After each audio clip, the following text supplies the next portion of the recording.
Hello everyone, welcome back. In this video, I'm going to show you how to connect CFI to TradingView in 2026. For that, you need to simply open your web browser in your PC or in your laptop. Over here in the search bar, you need to search for tradingview.com. Once you are here on the official website of TradingView, you just have to log in if you haven't already with the help of your email address and your password. Now here on this particular page, simply click on the option of products that you see here on the top. So what this is going to do is, it is going to open any of the charts in front of you. So once you are inside the chart, click on the option of trading panel in the bottom left hand corner of the screen. Now it will show you the list of all of the brokers which you can connect with TradingView. If you want to see more, click on the option of show all brokers, and here is the list of all of the brokers which can be easily connected with TradingView.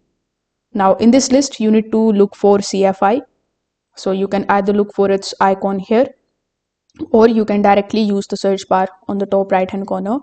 Then when you type CFI, you are going to see its icon here. Simply click on it, then provide your CFI username and password. Basically, you need to provide your CFI login credentials here. Then click on the option of connect. So this way you will be able to connect your CFI to TradingView in 2026. If this video helped you out, consider subscribing to the channel and liking the video. Thanks for watching.